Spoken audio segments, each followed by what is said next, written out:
नमस्कार, स्वागत है सभी सेविका और सहायिका बहनों का इस वीडियो में।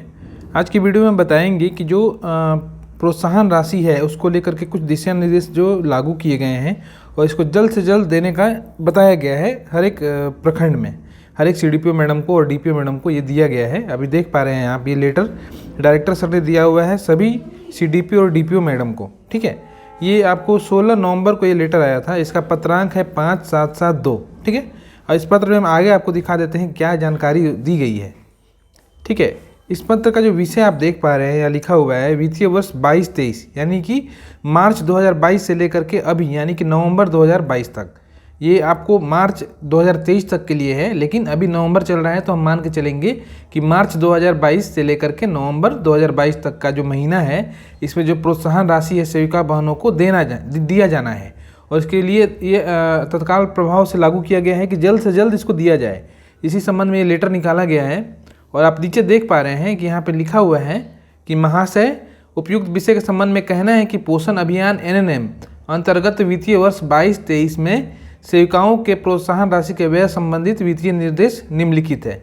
ठीक है, अब यहाँ पे विवरण दिया गया है, ये आपको यहाँ से ही पेमेंट करना है। ठीक है, ये हेड दिया हुआ है किस हेड से पेमेंट होगा और इंसेंटिव उसमें पार्टिकुलर है और बाकी यहाँ पे लिखा हुआ है कि बाल विकास कार्यालय को सेविकाओं के प्रोत्साहन राशि माह मार्च 2022 से मई 2022 तक प्रति माह 500 रुपये के दर से भुगतान करने हेतु राशि का आवंटन उपलब्ध कराया गया है।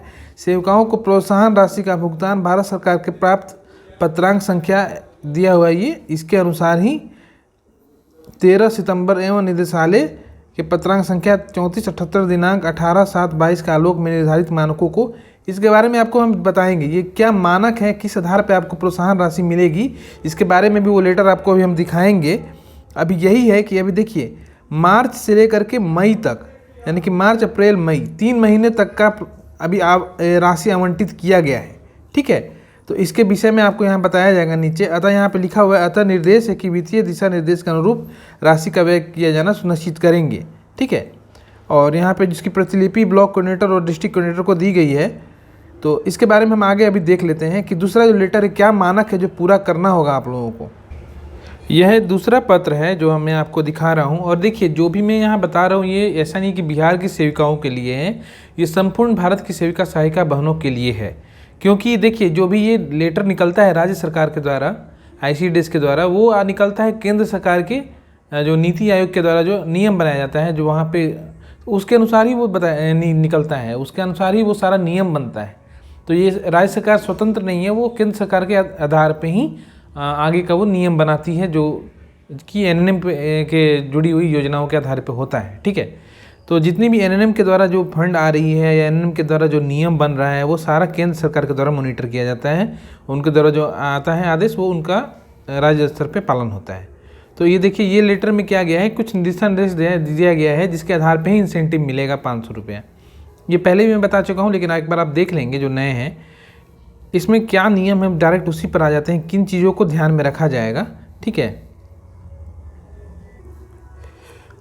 आप देख पा रहे हैं यहाँ पे देखिए पहले तो है होम विजिट यानी गृह भ्रमण।